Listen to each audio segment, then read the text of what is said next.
मुसाफिर किस्त नंबर 20। मुसाफिर किस्त नंबर 20। हवालात की मुसाफिर खाने जैसी अजीब दुनिया को अपनी आंखों से पहली मर्तबा देख रहा था। जितने अशखास वहाँ मौजूद थे, फ़ज़ा में उतनी ही बोलियां रची हुई थी। कई ज़ुबानें, कई लहजे और कई ख्यालात यकजा थे। शाम तक मेरे बुखार ने खासी शिद्दत इख्तियार कर ली। दुबले पतले शख्स जिसका नाम अमीर शाह मालूम हुआ था ने थाने के करीबी छप्पर होटल से चाय और केक रस मंगवाए। पैरासीटामोल की गोलियों का पूरा पत्ता मंगवाया। पानी के साथ 2 गोले मुझे खिलाकर ज़बरदस्ती केक खिलाए और चाय पिलाई। बावजूद इसके कि वो मेरा कुछ नहीं था। हमारे माबैन दोस्ती तो कुजा, शनासाई का रिश्ता भी मौजूद नहीं था, फिर भी उसका हमदर्दी आमेज़ रवैया दीदनी था। मैदे में कुछ पड़ा तो जान में जान आई। अमीर शाह कह रहा था, अरे ये डॉक्टर है साला, होम्योपैथिक डॉक्टर, बैठा दारू पीबत पर किसी मजलूम को सुलह तक न मारे है। उधर अपने होम्योपैथिक दारू खाने में भी सारा दिन मजे लूटे, इधर भी मजे लूटे हैं। डॉक्टर हाथ उठाकर बोला, ओए पिल्ले, है जनाब शेख का फलसफा भी अजीब। सारे जहान से जो यहाँ पियो तो शराब है, जो वहाँ पियो तो सवाब है। उसका लेजा रखा रहा था। एक लुकमा मुंह में डालकर सारा दिन बकरियों की तरह मुंह चलाने वाले दारू की शान को क्या जाने। होम्योपैथिक की यही एक दवाई दुनिया की हर दवा पर भारी है। तो बात करते करते एक तरफ लुढ़क गया, फिर संभल कर बैठ गया। बोला, हाँ भारी है, जिस तरफ भी जाती है आग लगाती जाती है, बर्फ पिघला देती है। भले सीने पर केतली रखकर चाय पका लो या असील मुर्ग को तड़का लगा लो, हाँ भारी है। हाय शम्मा बोली बासदा अंदाज ये दीवाने से, पर तुम क्या जानो, जुगाली करने वाले मेमने। अपने लहजे से वो खासा पढ़ा लिखा इंसान मालूम होता था, मगर बहुत ज़्यादा पीने की आदत ने उसे कहीं का नहीं छोड़ा था। वो अपने रो में बोले जा रहा था। उसे ये ध्यान भी ना रहा कि उस बेरब्त और लायानी बातों पर कोई तवज्जो दे रहा था या नहीं। अमीर शाह ने एक तंजिया नज़र उस पर डाली। मेरी पसली में आहिस्ते से कोनी चुभी बोला, सीने पे चा पके या ना पके, लॉर्ड डॉक्टर की मुंह की केतली उबलने लगा था। साला कहीं का, जरूर किस दिन गटर की सैर भी करेगा। आह, माड़े को जुगाली करने वाला आखत है। अचानक थाने की चहल पहल में इजाफा हो गया था, मगर यूं मालूम होता था जैसे हवालात का बैरूनी दुनिया से कोई ताल्लुक वास्ता नहीं था। किसी ने भी इधर आने की जहमत नहीं की थी। हवालातियों के लिए छप्पर होटल का लड़का खाने का ऑर्डर लेने आ गया। होटल पर सिर्फ दाल और गोश्त पका हुआ था। चूँकि मेरे पास पैसे मौजूद नहीं थे, इसलिए मैं खामोशी से बैठा रहा। रोटियों सिल्वर की कटोरियाँ जब सलाखों से गुजरकर हवालात के साल खुर्दा फर्श पर पहुंची, सभी उठकर एक बड़ा सा दायरा बना बैठे। मैं अपनी जगह बैठा रहा। अमीर शाह ने इस्तेफामिया नजरों से मुझे देखा। अरे बांके, क्या दोजख में कुछ नहीं डाले है? मेरी खामोशी को इकरार जानकर वो अपनी प्लेट और रोटियां उठाकर मेरे पास आ बैठा। खाना खाने के बाद सबके लिए कड़क चाय आ गई।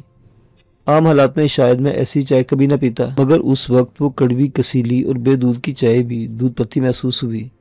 बुखार का जोर टूट गया था। तकलीफ और ईंधन में कुछ कमी वाक़ई हो गई थी। मैं अमीर शाह के कहने पर खड़ा हुआ।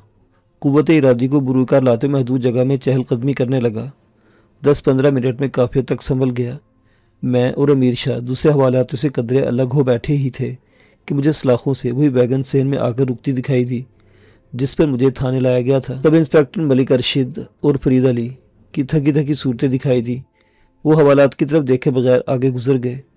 अमीर शाह मेरे चेहरे के उतार चढ़ाव का बगौर मुशाहिदा कर रहा था। पूछने लगा, इन्हीं जालिमों ने तुझे तो बोचा था क्या? मैंने इस बात में सर हिलाकर कहा, हाँ। कि अब फिर ये लोग मुझे मारेंगे? नहीं लाडले बाबा, ये सूअर के बच्चे थक कर आवे हैं। अपने होम्योपैथिक बाबूजी के चरणों में हराम का मार डालेंगे और जाकर मुर्दारों की तरह सो जावेंगे। सरशी मारे कि कुत्ते माफिक हुए हैं, न हड्डी छोड़े न आंते छिचोड़ने से बाजा में। आह थू। उसने सलाखों के पास जमीन पर जोर से थूक दिया। कुछ देर तक आंखों से आग बरसाते हुए चलते फिरते सिपाहियों को देखता रहा। फिर चौंक कर बोला, अरे बाबा, तुमसे क्या बरामदगी करे थे इन खबीसों ने? मैं इसके सवाल को कुछ समझ न पाया तो उसने वजाहत की। मैंने बताया कि मेरे पास इस पैसों के कुछ भी नहीं था जो उन्होंने निकाल कर अपने पास रख छोड़े हैं। वो बड़ा मुतासिब हुआ बोला, इन सालों की मुई बदहजमी भी नहीं हुबत है। देख तो जरा इनके बड़े बड़े पेटों को, लकड़ हजम, लोहा हजम। फिर अमीर शाह के खुलूस पर इस तफसार ने मुझे जुबान खोलने पर मजबूर कर दिया। मैंने अपना फर्जी नाम बताया, खुद पर बीती कहानी को बिला कमुकास बयान कर दिया। वो पूरे इन्हमाक से सुनता रहा। बार बार उसकी पेशानी पर फ़क्र तरद्दुद की खमास लकीरों का जाल बना। फिर जल्द ही तहलील हो गया। मेरी दास्तान के तसलसल में उसने कहीं भी रुकावट नहीं की। खामोश हुआ तो वो लंबी लंबी सांसें उतार कर जेब में से पान का पैक निकाल कर मुँह में डालकर धीमी आवाज़ में बोला, अरे लाडले, तो इन जालिमों में बुरा फंसा होवत। मगर शुक्र करो बाबा के इन जोरावर की गोली से बच निकलत हो। साला में पैसा थानेदार जोरू कल्ले पालक कुत्ता होवत है, इसके कहने पर तुम्हारी चमड़ी उधेड़ देवत। हाय गुंचे, तू बुरा फंसे है। मैंने बेबसी से कहा, अब क्या होगा, जो भी होवत जरा अच्छा ना होवत। उसने तशवीश अमेज़ अंदाज में कहा, तुम जानो तो कि मूबी का खूनी किधर होवत है। मैंने कहा नहीं। वो कुछ देर खामोश बैठा रहा, फिर उसने तफहीमी अंदाज में सर हिलाया, अपना अपना बीनी सा हाथ मेरे कंधे पर रखा और कहा, तुम फिक्र न करे थे लाडले मियाँ, माड़े को सब ठीक करना आवे है। वो मैं पैदा थानेदार जो भी आकत तो जुबान न खोलत। खुंचे ये दिल पर लिखत के तुम न जाने किसी खूनी को, तुम न जाना जोरावर और या मूबी को। गूंगा हुआ तो समझा। देखने में वो उस्ताद आदमी लगता था। न मैंने उससे दरियाफ्त किया था कि वो किस जुर्म की पादाश में हवालात में बंद था, और ना ही उसने बताने की जहमत की थी। मैं हालात के ऐसे गर्दाब में आन फंसा था कि मेरा शूर मुकम्मल तौर पर मेरा साथ नहीं दे पा रहा था। मुझे रह रहकर अपने घर वालों और बिलखुसूस परवीन की परेशानी का ख्याल आता था। खाला याद आने लगता था। पुलिस वालों की मुतवक्को मारपीट का ख्याल भी दिल को होलाए दे रहा था।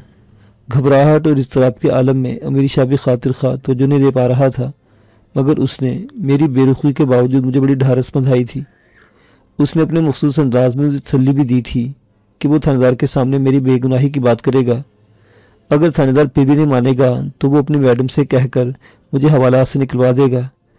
मेरे इस सबसार पर उसने मैडम का नाम मैडम शकीला बताया और मजीद बताया कि वो ऐसी औरत है कि जिसके नाम पर शहर के सभी थानों के गेट आने वाहिद में खुल जाते हैं। रात 10 बजे के करीब सभी अंटा गफील हो गए। अमीर शाह भी नींद के गहरे इस्तगराक में चला गया, मगर नींद मेरी आंखों से कोसों दूर थी। मैं उसके कंबल में घुसा हुआ दीवार से पुश टिकाकर सामने वाली दीवार के उखड़े प्लस्तर को देख रहा था। बारी बारी कई शबाहतें आंखों में उभरती, अपना अपना मुकदमा पेश करके ओझल हो जाती। चाची, फरजाना, शानो, परवीन और गजाला की बेचैनियों पर दिल कुड़कर रह गया। चूँकि खाला महीने में एक आध बार ऐसा गोता लगा लिया करता था, इसलिए उसके घर वालों की उसका ग़याब कोई नई बात नहीं थी, मगर मेरे घर वालों के लिए मेरा नूरपुर से इस तरह जाना नई बात थी। मैं खामखा खाले की यारी की आबियारी करने के इरादे से मुल्तान चला आया था। मुझे क्या पता था कि इस अजनबी शहर में ऐसे ख़तरनाक लम्हात मेरी ताक में थे। मुसलसल भाग दौड़, गैर मुतवक्को वहशियाना मारपीट और गिरफ्तारी ने मुझे बदहाल और निढाल कर दिया था। मुझे जो आयात और दुआएं याद थी दिली दिल में तमाम पढ़ डाली। खुदा से मदद मांगी, अपने आप से अहद किया कि यहाँ से निकलते ही खाले की संगत का ख्याल दिल से निकाल कर सीधा नूरपुर चला जाऊँगा और आइंदा इस गलती का आदा नहीं करूँगा। हवालात की द्वार फजा में कई नोयात के खर्राटे गूंज रहे थे। होम्योपैथिक डॉक्टर के बड़े बड़े फेफड़ों से फूटने वाले खर्राटे खासे डरावने थे। जो ही घूमती हुई नीली बत्ती वाली वैगन थाने की हदूद में दाखिल हुई, मैं सीधा होकर बैठ गया। शायद थानेदार गश्त से लौटा था।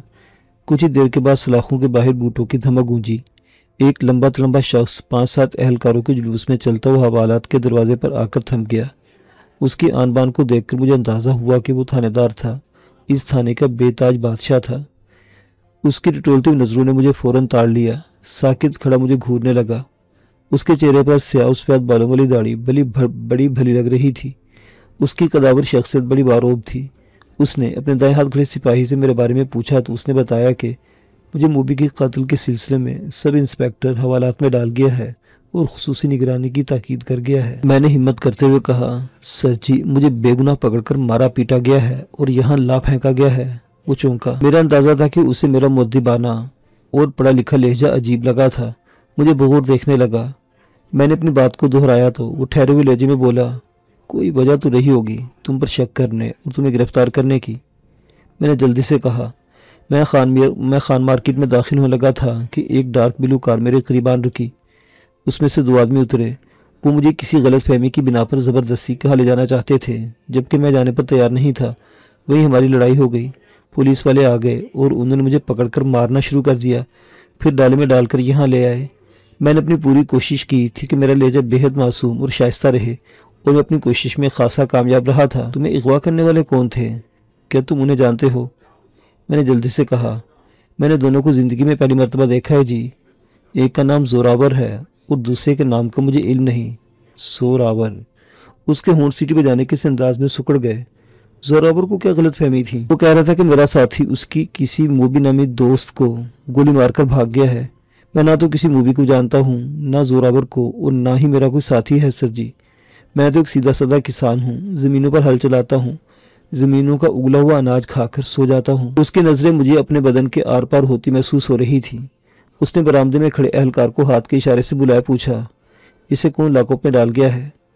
वो मुद्दिबाना लहजे में बोला, इसे सब इंस्पेक्टर साहिब कहीं से पकड़ कर लाए थे। उनके साथ मलक अरशद और फरीद अली थे सर। जोरावर भी आया था। जी सर, बहुत गुस्से में था। क्या कहता था? कह रहा था कि इसे उल्टा लटकाकर पूछा जाए कि इसका साथी कहाँ छुपा हुआ है। उन तीनों में से कोई यहाँ मौजूद है? उसका इशारा सब इंस्पेक्टर फरीद और मलिक अरशद की तरफ था। नहीं सर, वीआईपी मूवमेंट की कवरेज के लिए गए थे। लोटे तो खासे थके हुए थे, घरों को चले गए। थानेदार सर को होले से हरकत दी। फिर मैं तो मुतवज्जो हुआ, तुम्हें कहाँ से गिरफ्तार किया गया है?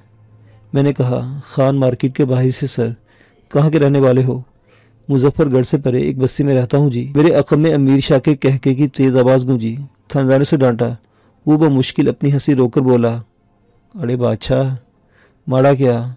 माड़ा खाता तो जुर्मों से भरा पड़ा हुआ थे, पर इन कर्मों मारे देहातियों पर तो रहम करो ना बाबा। माँ बहन की चूड़ियाँ गजरे खरीदने दो ना। अपने वजीर से फ़ोन पर पूछ लो इस पर कौन सी दफा लागत होवत है साहिब। उसके तंज पर थानेदार यक बारगी तिलमिला उठा। उसे डांटकर खामोश रहने का हुक्म दिया और मुझ पर एक सर्द निगाह डालकर वो अपने कर्रों पर को संभालते हुए सलाखों से परे हट गया। सरकारी वर्दियों की स्याह धुंध सलाखों से छट गई। चंद लम्हों के बाद एक सिपाही सलाखों के सामने दिखाई दिया। उसने हाथ में चाबियों का गुच्छा पकड़ा हुआ था। ताले में चाबी घुमाते उसने जुबानी मुस्कुराहट उछालते हुए कहा, मीरू शाह, लगता है तुम्हारी सिफारिश फिर आन पहुंची है। चलो बाहर आओ, साहिब ने भी तुम्हें बुलाया है। मेरा दिल मुट्ठी में आ गया। मेरा गम गुसार रिहाई पाने वाला था।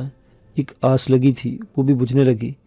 मीरू शाह ने मेरे कंधे पर हाथ रखा, एक आंख दबाई और कहा, फिक्र न कर तड़े लाडले, तेरे पर आँच लाने देवत है मीरू शाह। वो गेट से बाहर निकला तो मैंने सलाखें थाम ली। उसे थानेदार के कमरे में जाते हुए देखता रहा, फिर माथा सलाखों पर टिकाकर साकित हो गया। मैंने नादानी में ओखली में सर दिया था। मूसलों ने मेरी जान मुट्ठी में भर ली थी। काफ़ी देर गुजर गई। इधर मीरू शाह एसएचओ के दफ्तर से निकला, उधर जोरावर अपने 3-4 साथियों समेत थाने के बैरूनी दरवाजे में दिखाई दिया। वो तीर की तरह एसएचओ के कमरे की तरफ गया, जबकि मीरू शाह ने मुझे देखकर उंगलियों से विक्ट्री का निशान बनाया और फिर वो दाएं हाथ लहराकर बाय बाय करता हुआ थाने का गेट अबूर कर गया। वो चला गया था। मायूसी की बात थी। जोरावर थाने तक आन पहुंचा था। खतरे की बात थी। हवालात में मौजूद सभी अपने अपने अंदाज से मीरू शाह पर महवे गुफ्तगू थे। किसी को मेरी ज़ात से कोई दिलचस्पी नहीं थी। मेरा दिल बुरी तरह धड़क रहा था और मुझे चश्मे तसव्वुर में पुलिस के बदनामे ज़माना टार्चर रूम में उल्टा लटका हुआ शहरयार दिखाई दे रहा था, जिससे खाले के बारे में पूछा जा रहा था। कोई निस्फ घंटा के बाद 2 सिपाहियों ने मुझे हवालात से निकाला, मेरे हाथों में हथकड़ी पहनाई और एसएचओ के सामने पेश कर दिया। कुशादा और सरकारी आरइश के हामिल दफ्तर में एसएचओ के सामने वाली कुर्सी पर जोरावर पराजमान था, जबकि दीवार के साथ कतार में रखी गई कुर्सी पर उसके 4 साथी पराजमान थे। मेरे हाथ पुष्ट पर हथकड़ी में जकड़े हुए थे, जबकि मेरे अखम में दोनों सिपाही चौकस खड़े थे, जैसे उन्हें मेरे भाग जाने का खतरा लाहिक हो। थानेदार और जोरावर की तेज चुभती नजरें मुझ पर सब्त हो गई। थानेदार ने कहा, अगर तुम कुछ छुपाए बगैर अपने साथी का नाम बता दो। ये बता दो कि इस वक्त कहाँ है, तो तुम्हारे साथ रायत बरती जा सकती है, वगरना तुम्हारा इंजाम बहुत बुरा होगा। उसकी नज़रें मुझे अपने बदन से पार होती महसूस हो रही थी। मेरा अंदाज़ा यकसर गलत निकला था। उसने मेरी मासूमियत पर ज़र्रा भर यकीन नहीं किया था। मैंने कहा, सर जी, मैंने आपसे कोई झूठ नहीं बोला है। मेरी ना तो किसी से दुश्मनी है और ना ही दोस्ती। इन लोगों को गलत फहमी हुई है, यानी तुम तामुन पर आमादा नहीं हो। मेरे पास उसके शफाक सवाल का कोई जवाब नहीं था। कत्ल, एक शहरी का कत्ल, इससे बड़ा जुर्म क्या हो सकता है? कोई भी नहीं। थानेदार के लहजे की संगीनी में दुरुस्ती शामिल हो गई। एक शहरी कत्ल हो गया है। तुम्हें कत्ल के साथ न सिर्फ देखा गया है, बल्कि तुमने उसे कवर देने की पूरी कोशिश की है। जोरावर को मारा पीटा भी है। कि मेरे पास कोई गुंजाइश रहती है तुम्हारी बात का यकीन करने की? जोरावर कुछ कहना चाहता था, मगर थानेदार ने उसे हाथ के इशारे से चुप करा दिया और मेरे अक्ल में खड़ों को मुखातिब किया। इसे स्पेशल रूम में ले जाओ। हाँ, फरीद और मलिक अरशद से कहो कि ये मुझे सुबह फर बोलता हुआ मिले। ओके। उन्होंने बेअक्स जुबान जी सर कहा और मुझे पीछे की तरफ खींचा। मैं बेख्तर कदरे बुलंद आवाज़ में बोला, सर आप मेरी बात पूरी होने से कबल ही मेरी गर्दन पर जोर का हाथ पड़ा और आंखों के सामने तारे ना छूटे। कमबख्त सिपाही का हाथ खासा भारी था।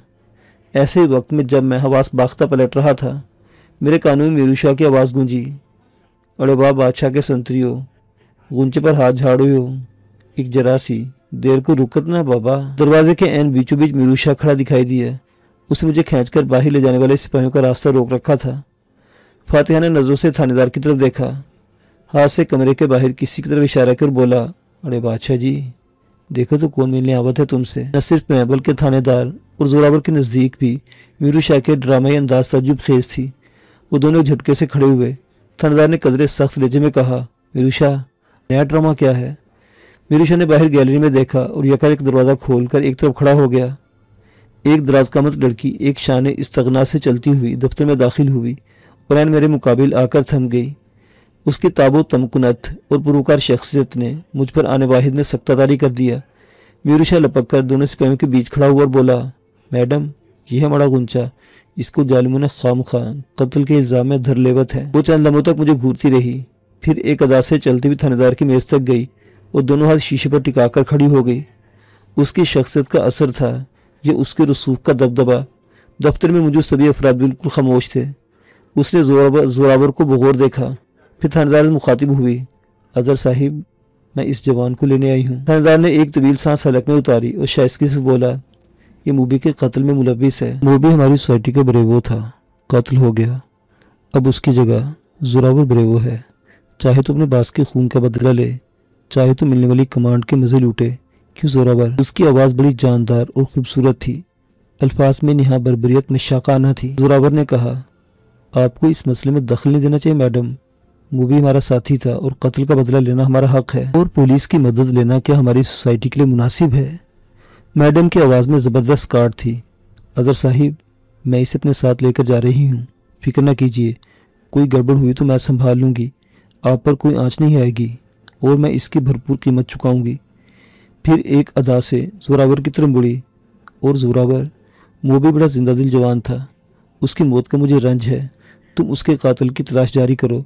अगर ये जवान वाक़तन मुलविस हुआ और इसे इसके बारे में इल्म हुआ तो मैं तुम्हारी मदद करूंगी और इसे पॉइंट आउट कर दूँ। मुझे चंद यकीन आया कि मैं कत्ल के इल्ज़ाम में गिरफ्तार होने के बाद इतनी मुख्तसर और कलील मुद्दत में रिहाई पा चुका हूँ। जब एक शान बेनियाजी से मैडम दफ्तर से निकली और मीरू शाह ने मुझे बाजू से पकड़कर बाहर की तरफ खींचा, मैं चौंक गया। बेख्तियार उसके साथ घिसटता हुआ गैलरी में आया। मैडम सेन में से गुजर रही थी और थाने में मौजूद अहलकार फटी फटी निगाहों से उसे देख रहे थे। वो हुस्न का इतना कामिल शाहकार थी कि नज़र हटाई नहीं हटती थी। तमकनत का ये आलम था कि देखते रहना भी मुहाल था। मीरू शाह ने मेरा हाथ छोड़ दिया, हंसकर बोला, अरे बाबा क्या देखत है, ये बड़ी मैडम शकीला होवत है, जहाँ हाथ डालत सांस खींच लेवत है, तुम आज़ाद है। जिंदगी में दुआ करना माड़े लिए, माड़े कर्म अच्छे हो जाएंगे ना। मैंने मुतशक्किराना अंदाज में उसे देखा और इस बात में सर हिला दिया। मैडम के पीछे पीछे चलते हुए हम थाने से बाहर आए। वो स्यारंग की चमकदार पराडू जीप में बैठ गई। शीशा थोड़ा सा खुला। मैडम ने हाथ के इशारे से मीरू शाह को अपने पास बुलाया, कुछ कहा और शीशा चला दिया। जीप रवाना हो गई तो मीरू शाह ने पलटकर नशेइयों के से अंदाज में मेरा हाथ थामा, चूमा और अजीब से अंदाज में हंसते हुए कहा, ये जालिम जमाना बड़े रूप दिखावत है, बहरूप दिखावत है, बड़ा चेहरा भी झूठ माफिक, तुम भी झूठ माफिक, साला जमाना झूठा बहरूपिया। जब अपनी 14 अगस्त मनाओ ना जी, वो देखो साला जोरावर खारशी कुत्ते की तरह तड़प तड़प जावत है। अचानक उसकी नज़र थाने के खुले मेन गेट से गुजरकर हवालात के सलाखों वाले दरवाजे पर पड़ी। माथे पर हाथ मारकर बोला, ओ जालिम होम्योपैथिक डॉक्टर, माड़े को भूल ही गया, तुम भी इधर पड़े हो तो। वो मुझे वहीं ठहरने का हुक्म सादिर करते हुए थाने में घुसकर हवालात की तरफ बढ़ गया। सलाखे थामे शराबी डॉक्टर को आवाज़ें देकर जगाने की कोशिश करने लगा। सोने वाला शायद अपनी ज़िंदगी की तमाम तर जमा पूंजी बेचकर अंटा गफील हुआ था। अमीर शाह की कोशिशें बराबर साबित हुई तो वो बाबा से बुलंद गालियाँ देता हुआ मेरे पास आ गया, बड़बड़ाया, साला मुर्दों के माफिक सुबह है, कब्रिस्तान में खड़ा होकर किसी को इतनी ऊंची आवाज़ें दुए में तो कई मुर्दे कान पर हाथ रखते आजा में वो मुर्दा ना जागे है। अमीर शाह की तकलीद में कदम बढ़ाता रहा, दिल में से दुआएं देता हुआ चल रहा था और जल्द से जल्द थाने से दूर निकल जाना चाहता था। मुझे अंदेशा लाहिक था कि फिर मुझे ना पकड़ लिया जाए और मार मार कर ही कसर न निकाल दी जाए। अंधेरे की दबी चादर शहर ने अपने ऊपर लपेट ली थी। थाने के बाहर की दुनिया ख्वाबीदगी के मजे लूट रही थी। इक्का दुक्का दुकानें और सिगरेट पान के खोखे खुले हुए थे। अमीर शाह ने एक खोखे पर रुककर 2-3 पान पैक कराए, सिगरेट की डिब्बियाँ और माचिस खरीदी, सिगरेट सुलगाई और फजा में मुंह खोलकर धुआं छोड़ते हुए खासी बुलंद आवाज में बोला, हमारे को साल 6 महीने में एक ना एक चक्कर थाने का जरूर लग जावे, किस्मत में हेर फेर है। आधे किलोमीटर की मुसाफत तय करके हम एक बार रौनक चौक में पहुंचे। चौक की एक नुक्कड़ मुर्ग की यखनी और अंडे बेचने वालों ने अपने तसर्रुफ में ले रखी थी। रेलवे पर पहलवान नुमा बेबालों पर मुर्ग लटक रहे थे और फिजा में भीनी भीनी महक रची हुई थी। 2-3 होटल और एक कॉल सेंटर और चंद शबाना नोयत की दुकानें खुली थी। हम एक यखनी फरोश के चौबी तख्ते पर बैठ गए। उसे उबले हुए अंडों और यखनी का ऑर्डर देकर रंग बिरंग कुमकुमी बरकी कुमकुमों की रोशनी में महवे कलाम हो गए। मैं बेध्यानी के आलम में हूँ करता हुआ मुतहर्रिक लोगों को देखता रहा। अंडे और तेज़ मसालेदार यखनी ने जिस्म में कुछ हरारत पैदा कर दी। ऐसे में जोर आवर की डार्क ब्लू कार हमारे करीबान रुकी। शीशा उतरा और जोरावर का चेहरा दिखाई दिया। उसकी सफाक आवाज़ मेरे कानों में पड़ी, सी यू अगेन मिस्टर, इंतज़ार करना जोरावर का। मेरे बोलने से पहले मीरू शाह ने हाथ लहराकर कहा, माड़े को ना छेड़ जोरावर, ये छेड़छाड़ जरा भी अच्छी ना होबत है। जोरावर ने दांत खिचखिचाए और शीशा चढ़ा लिया। कार आगे बढ़ गई। मीरू शाह ने मेरे कंधे पर आदतन हाथ मारा, बोला, अरे ओ हुंचे, फिक्र काहे को हुए तेरे को, हम इधर ही होवत है, ये साला तेरे को हाथ भी न लगा पावेगा, ये नगरी मीरू शाह की मैडम की होवत है। मैं जोरावर से डरा नहीं था और ना ही मैं इतना नातवाना था कि उसे चित हो जाता। डर कानून के हरकारों का था और अपनी हालत जार का। मैंने इस बात में सर हिलाया और लारी अड्डे की समझ जाने का इरादा जाहिर किया। उसे यह भी बताया कि मेरे पास किराए वगैरह के पैसे नहीं हैं। वो कहका लगाकर बोला, लाडले मियाँ फिक्र ना करे है, अगले चौक पर तांगे खड़े हुए, जालिम रिक्शे वाले तो चमड़ी खींच लेबत है, पर तेरे को इस पर कहाँ जाना हुए। भले गुंचे, मैडम का शुक्रिया अदा करे जावत, जिंदगी में फिर कभी जरूरत आन पड़े था बंदे पर है। उसने बड़ी माकूल बात की थी। मुझे अपनी मोहसिना का शुक्रिया अदा करना चाहिए था, वगरना मेरा मुल्तान से भाग निकलना बद तहजीबी में शुमार किया जाता। मैंने कहा, हाँ मुझे वाकई मैडम शकीला के पास जाना चाहिए। वो खुश हो गया। लारी अड्डे जाने का इरादा बदला तो उसने हाथ के इशारे से एक नीम ख्वाबिदा रिक्शे वाले को बुलाया। रिक्शे की ट्री ट्री फिजा में गूंज उठी और मुझ पर एक मरतबा फिर परेशान कुन सोचों की यलगार हो गई। खाले का कोई पता नहीं था वो किस हाल में था। यह भी बैद नहीं था कि वो किसी और थाने के हवालात में पड़ा हो। मैंने मीरू शाह से कहा कि मेरे यार खाले को तलाश किया जा सकता है। अमीर शाह मेरे मुंह के करीब करके बोला, हमें तो डॉक्टर कहवे था कि दुनिया लाडले खानों से भरी हुआ है। सच कहवे था, तुम भी लाडले खान हुए, कुंचा हुए, कह जो दिया कि फिक्र न मत कीजिए, मड़ी बात भी यकीन हुए ना, है ना। मैंने कहा, कत्ल का मामला है मीर शाह, मैं कैसे बेफिक्र हो सकता हूँ, मेरे नसीब हार गए हैं शायद। इधर मैं मुल्तान आकर मुसीबत में फंस गया हूँ, जबकि मेरे घर वाले मेरी वजह से परेशानी में मुबतला होंगे। यार एक बात तो बता देना। मैं इधर कदरे झुककर बोला, कोई अंदाजा है कि तेरा लाडला तेरा यार कहाँ हुए इस समय। मैंने मायूसी से कंधे उचकाए। मैं क्या कह सकता हूँ, कहना जरूरी ना हुए, सोचना लाजिम हुए है यार लाडले। वो दानिशमंदाना अंदाज में सर हिलाते हुए बड़ा अजीब लग रहा था। वो अगर धर लिया जाएगा तो पुलिस तेरे को भी दबोच लेगी। हाँ। उसने एक और पान मुंह में ठूंसा, साथ ही एक सिगरेट सुलगा लिया। कदरे धीमी आवाज में बोला, अब तुम कहाँ जावत है। मैंने उसे खाली नजर से घूरा। मेरे पूछने का मतलब होवे कि तुम अपनी बस्ती में अब जावत है तो पकड़ा जावत है, उधर भी गुंडे माफिक जोरावर तुम्हारे पीछे कुत्तों की तरह लगे हुए हैं। मैंने जल्दी से कहा, मगर मैंने अपने गांव के बारे में किसी को कुछ नहीं बताया, हत्ता कि तुम्हें भी इल्म नहीं है, फिर वो कैसे वहाँ तक पहुँचेगा। वो बोला, तेरा साथी तेरे घर का पता जानत है ना। हाँ। मैंने सर हिलाया। इसके साथ ही घबरा गया। मुझ तक खाले के जरिए बआसानी पहुँचाया जा सकता था।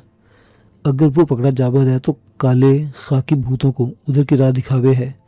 वो अपना सर और छाती एक ताल से हिलाते बोला, 302 में तो जालिम पर्दी पोश बिजली के माफिक फुर्ते दिखावे हैं। मेरी खामोशी पर वो नतीजा खेज अंदाज में बोला, तुम बड़ा यार होवे है और यार के लिए तो दिल की खोली भी हरदम खुली होवे। तुम्हारे को इधर मैडम की कोठी पर एक आध दिन रहना हुवत है, फिर घर की राह लेवत है, ठीक है ना। मैंने उसे चंबे से देखा। उसके खिंचे असाब वाले चेहरे पर संजीदगी सब थी। आंखों में सोच की परछाएं लर्ज रही थी। कोई मिनट भर का दौरानिया यूं ही गुजर गया। फिर मुझ पर नजरें साकित करके बोला, तुम अभी गुंचे हो, तुम दुनिया को नहीं जानते हो। ये मुँह दुनिया बड़ी जालिम है, चुटकी में पकड़ खींच लेवे है और फूल ना बनने देवे है। ऊपर बाज, नीचे जालिम शिकारी, तुम ऐसे फसत हो वो तो लाडले। सच कह रहा था। मुझ पर शदीद मायूसी का गलबा हुआ, जो चेहरे से भी आया हो गया, और मैं रिक्शे से झांक कर पीछे की समत दौड़ती बंद दुकानों की बत्तियां देखने लगा। सड़कों का लामुतनाही सिलसिला, रिक्शे की नागवार आवाज़ और सुबह महल की तरह खाबिदा शहर की खूबसूरत कोठियाँ। कोई निस्फ घंटे के बाद रिक्शा एक महलनुमा कोठी के जहाजी साइज के गेट पर आन रुका। अमीर शाह ने ड्राइवर को फारिग किया और मेरा बाजू थाम कर गेट की तरफ बढ़ा। गेट बंद था। उसने गेट के स्तून पर लगी कालबेल का बटन दबाया। दूर कहीं मुतरन्नम घंटी बजी। कालबेल के बड़े से बटन में नस्ब इंटरकॉम में से भारी आवाज़ बरामद हुई। कौन? जाहिर खान, मैं अमीर शाह हूँ, गेट खोलो। ओए चिड़ी मार का बच्चा, तुमको नींद क्यों नहीं आता? बोलने वाला का लहजा चुगली खा रहा था कि वो पठान था। बकवास न कर, दरवाज़ा खोल, बड़े जरूरी काम से आवत हूँ। अमीर शाह के लहजे में हल्का सा तहकुमाना तासुर झलकता था। हल्की सी कटाक की आवाज़ के साथ इंटरकॉम खामोश हो गया। चंद लम्हों के बाद बगली गेट का दरवाज़ा थोड़ा सा खुला। एक चेहरे ने झांक कर हमारा जायज़ा लिया। कम रोशनी की वजह से उसके खालो खत दिखाई नहीं दे रहे थे। अमीर शाह ने कदरे तेज आवाज़ में कहा, माड़े को एक्सरे मशीन पर बिठावा था क्या? झांकने वाला शर्मसार होकर गायब हो गया। फिर दरवाज़ा खुल गया। हम दोनों आगे पीछे चलते हुए कोठी में दाखिल हो गए। जाहिर शाह नामी तवील कामत पठान अपने कंधे पर क्लाशनकोव जैसी गन लटकाए गेट लॉक करके हमारे पीछे पीछे चला आया। कोठी के बड़े दरवाजे को अबूर करके हम एक बड़े हालनुमा कमरे में आ गए, जिसकी तीनों तरफ में गैलरी दिखाई दे रही थी। अमीर शाह ने पूछा, अपनी मैडम सोबत है क्या? जाहिर शाह ने आंखें दिखाई। इंसान का बच्चा पर अमीर शाह, थोड़ी देर पहले मैडम साहब आया था। अब सोएगा नहीं तो क्या गुलेल से चिड़ियों का शिकार करेगा? तुम उधर मेहमान खाने में जाकर सो जाओ। अपने यार को भी उधर ही ले जाओ। जब मैडम साहब जागेगा तो मुझको बता देगा। चलो, अपना चिड़ी मार के शक्ल गुम कर दो। जब मैडम साहब जागेगा तो उसको हम बता देगा। चलो, अपना चिड़ी मार के